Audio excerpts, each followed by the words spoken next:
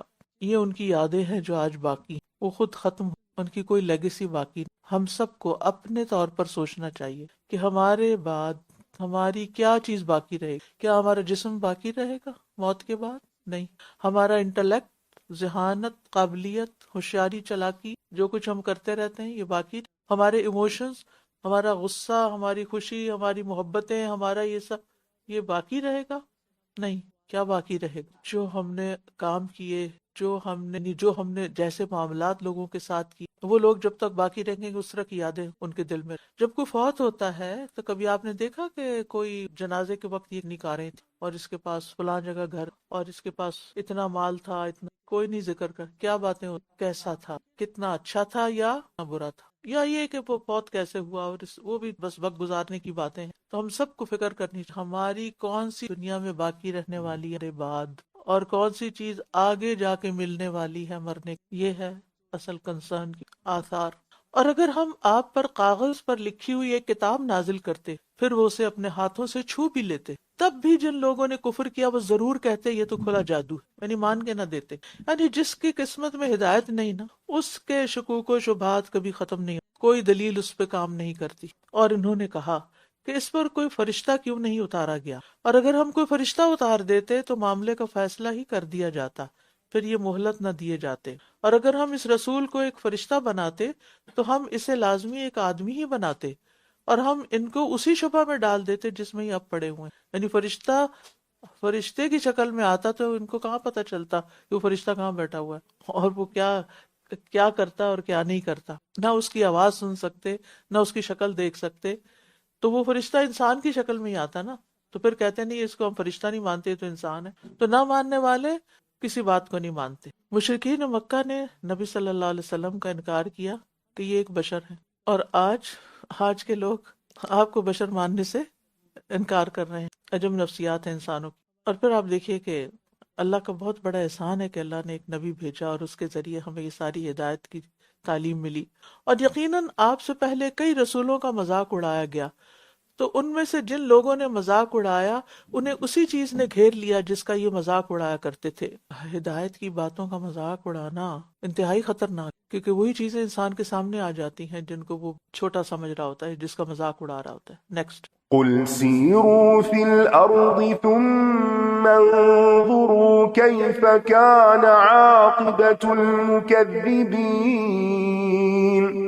قل لمن ما في السماوات والأرض قل لله كتب على نفسه الرحمة لَيَجْمَعَنَّكُمْ إِلَى يَوْمِ الْقِيَامَةِ لَا رَيْبَ فِيهِ الذين خسروا أنفسهم فهم لا يؤمنون وله ما سكن في الليل والنهار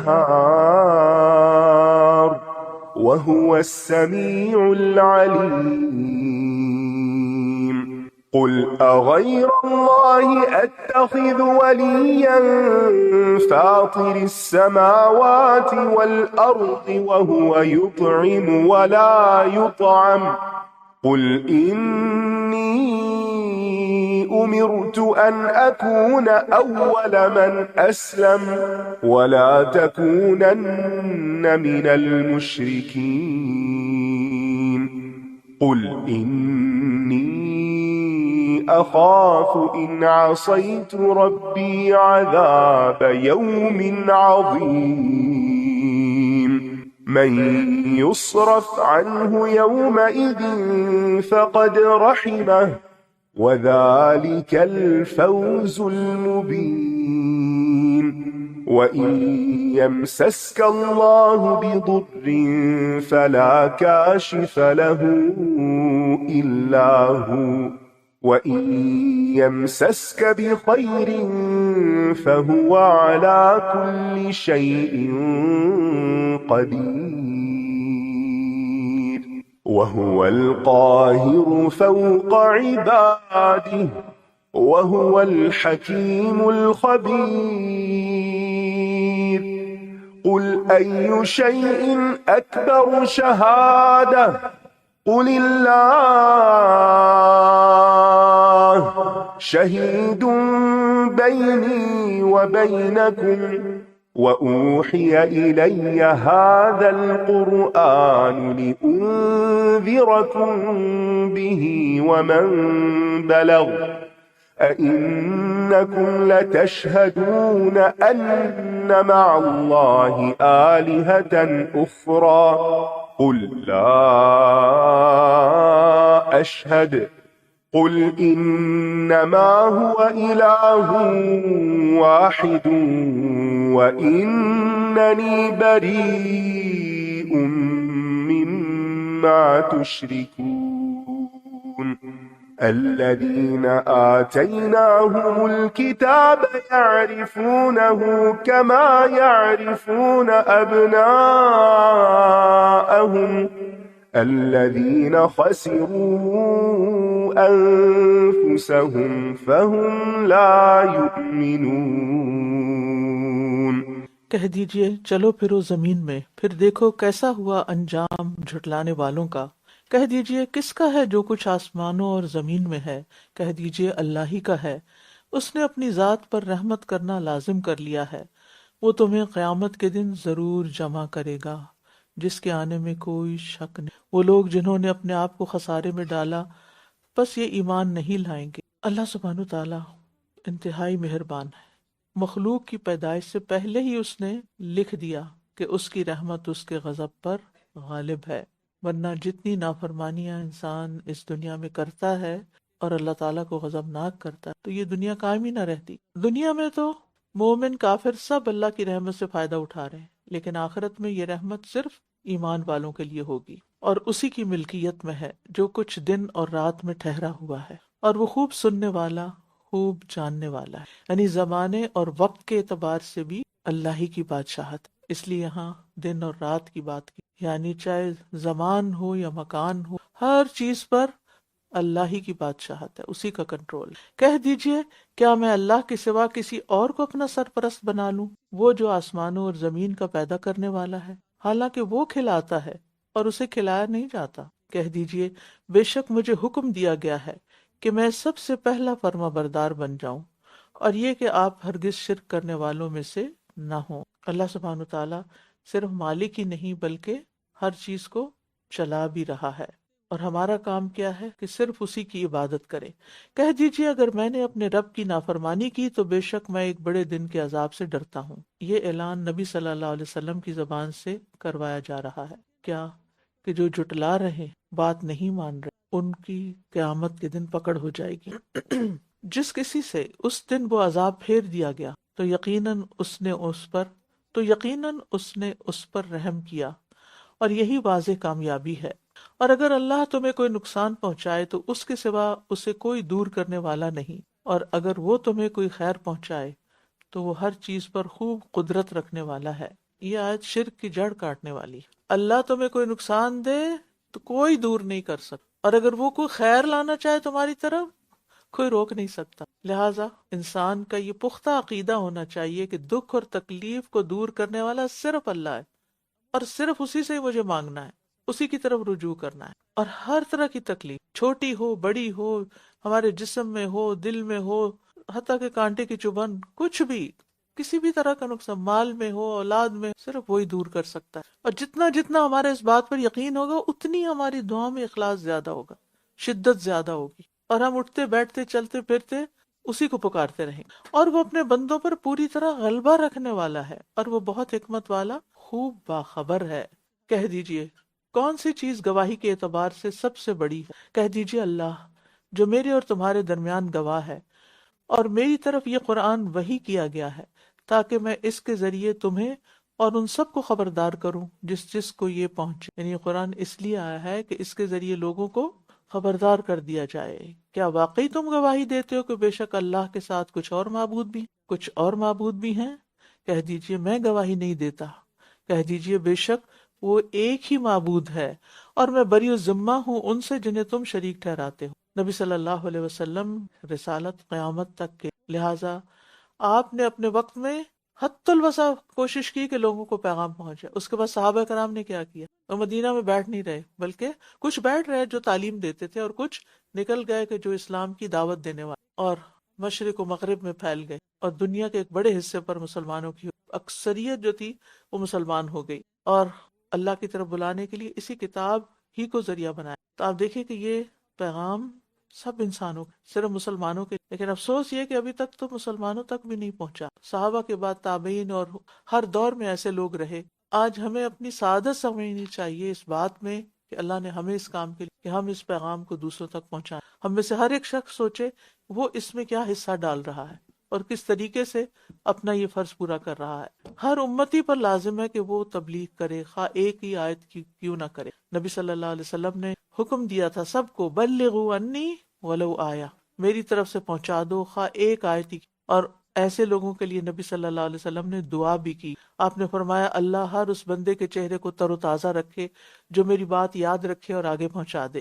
پھر فرمایا وہ لوگ جنہیں ہم نے کتاب دی وہ اسے اس طرح پہچانتے ہیں جیسے وہ اپنے بیٹوں کو پہچانتے ہیں۔ وہ لوگ جنہوں نے اپنے آپ کو خسارے میں ڈالا پس وہ ایمان نہیں لائیں گے۔ وآخر دعوانا ان الحمد للہ رب العالمین۔ سبحانک اللہم وبحمدک اشہد ان لا الہ الا انت استغفرک واتوب۔ السلام علیکم ورحمۃ اللہ وبرکاتہ۔